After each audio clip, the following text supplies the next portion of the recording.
Emmanuel, God is with us. Emmanuel,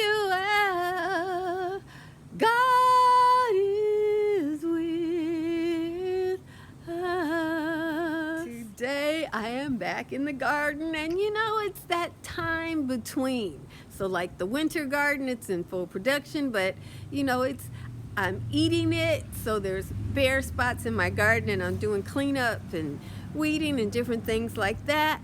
But the seeds are so exciting at this time of the year. Winter sowing, and why this should be your preferred method of seed starting. It's the easiest way to sow your plants. You don't have to worry about when to water them because you don't water them. You don't have to worry about having a grow light because you leave them outside.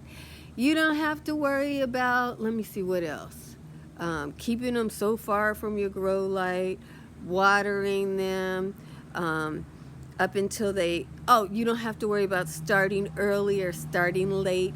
As long as it's winter, even the end of winter, and you are going to have some rain, you don't have to worry about checking the calendar to see if it's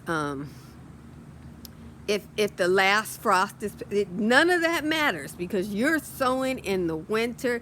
If it's snowing, yeah, you can go. You can do this now. If it's not snowing, it's no matter. I'm in Southern California. We don't get snow. We did have a few nights that got below freezing, and so a lot of my plants that are green all year long defoliated. Go figure for that. But it is what it is. But so I highly suggest that you winter sow. And if you're in a cold place, you winter sow in milk jugs, like some old milk jugs or some old.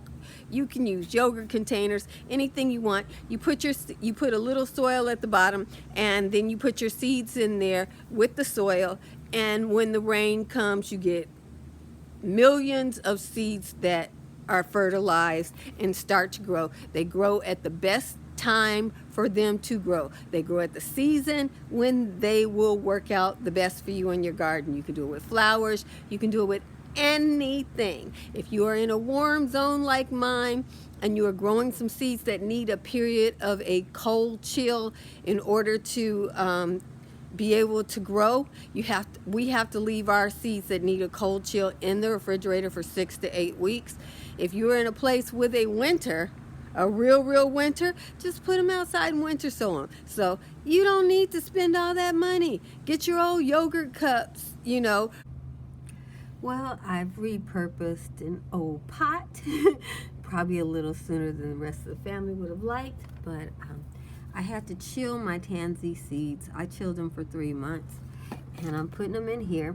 This is an herb that makes a really good tea. It's against parasites, and a lot of people don't take it because when you get rid of parasites, you feel kind of sick.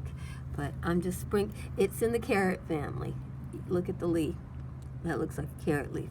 Grows the same way. Gets a nice thick tap root, and it gets those pretty flowers. I want it in my garden because my lemon tree has a little sickness, and if this will flower in my area, when the pollen goes in the air, it will kill whatever's bothering my lemon tree. The seeds are very tiny, very, very tiny. They look just like baby carrot seeds, actually. I'm just going to spread it around in here. You can't find this in most nurseries because in areas where you get a lot of water, it's evasive.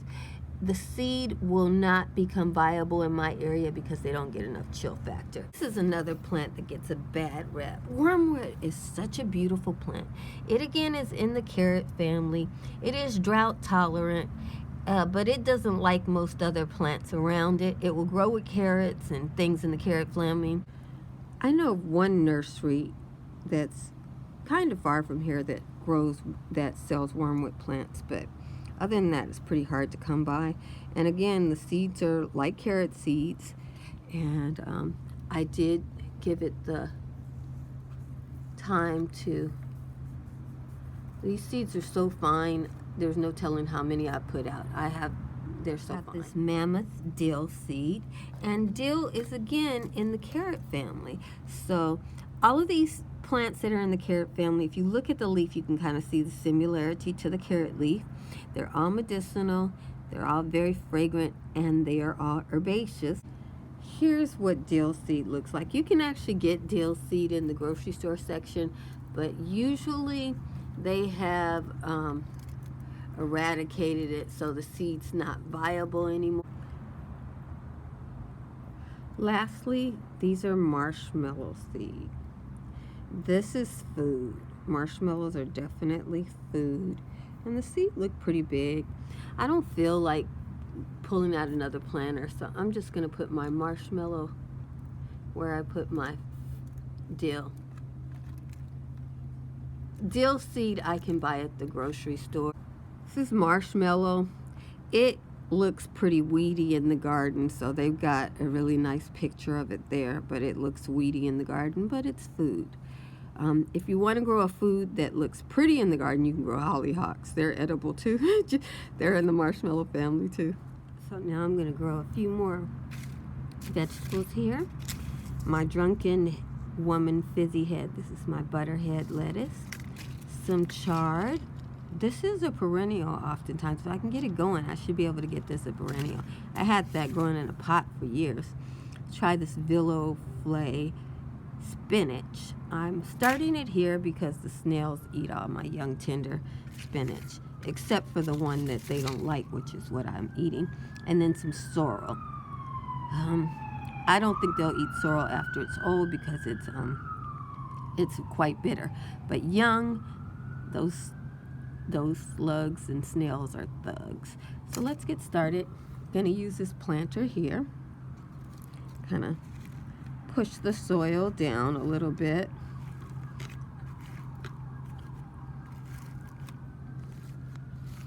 These are all easy seeds to start. The only reason why I'm not starting these in the ground is because my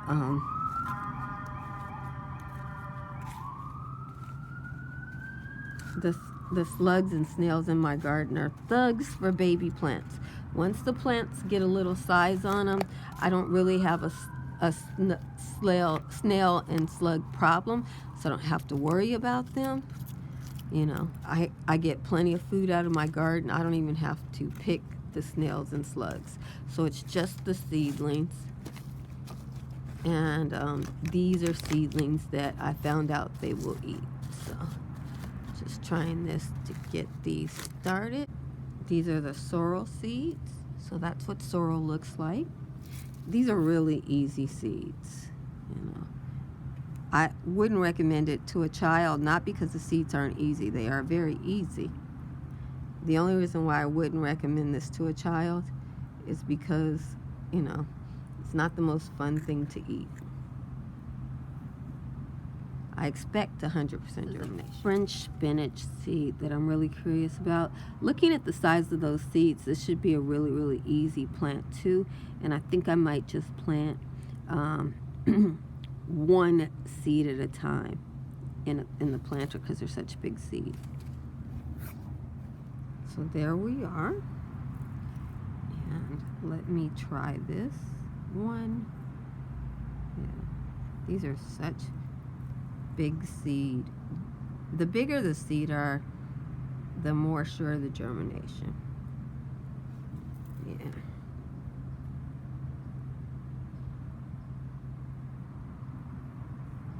I guess I could put 2. That way I could just plop the seed into the, yeah, I'll start putting 2. I have 4 spinach plants, but my spinach plants, you know, last forever. I don't know how this spinach will do.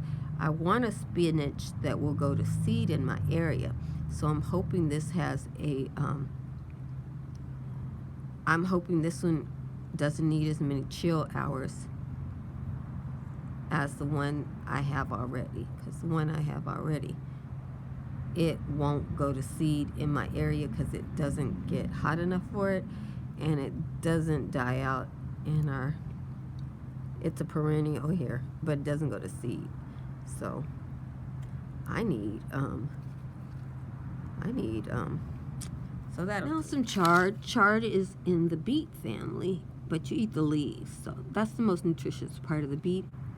Alrighty, Miss Chard, Miss Chard, Miss Chard. Each beet seed technically has more than one plant in it. Now on to the lettuce. I would highly recommend that you have your kids grow Drunken Woman fizzy-headed butterhead lettuce. Lettuce seeds are surprisingly easy, and these are white lettuce seeds. Some lettuce seeds are black. I want to show you that because, you know, a lot of people are buying seed off of eBay and stuff like that. And people just might just send you anything. They figure you'll get some lettuce, and by then it might be too late. So I've shown you, but I'll show you again. Shasta daisies. They're Heliochrysums.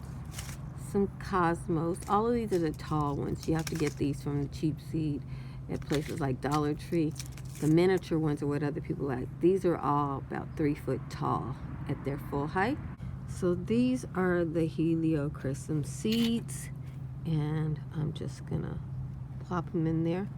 They look like they're easy. These are bachelor buttons. These are in the cornflower family.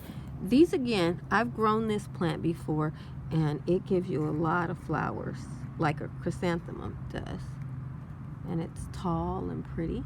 Some Shasta daisies. They're pretty. I grew up with this flower.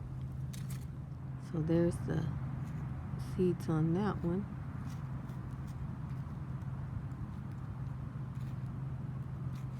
Next, we're doing the California poppy, and they didn't give me many of those seeds either, so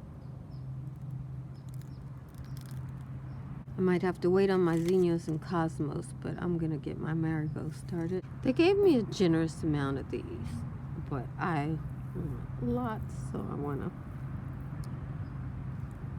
be careful with them. Good.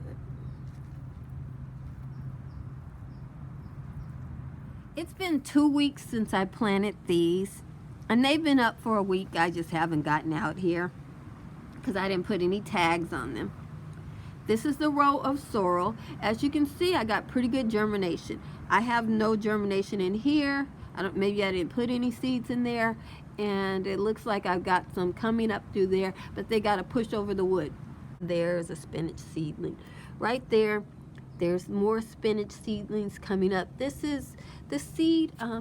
I expected better results than that from the spinach seed. Once we got over here, these are where I have my, these are in the spinach beet family. These are my chard right here. And the chard did really good. They're big seed, and they came up. Basically, I see a seedling in each container. Now we'll take a look at my lettuce. You know, that just, if your seed's viable and it moves over a container, it'll just pop up in the container. I've got good germination from my lettuce. It's doing well.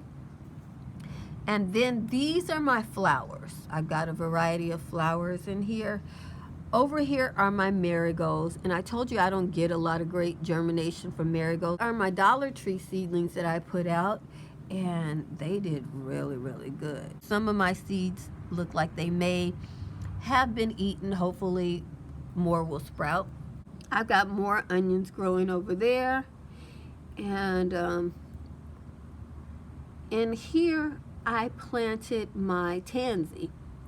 I've never gotten tansy to grow like that from a seedling. If that's tansy, I am absolutely amazed.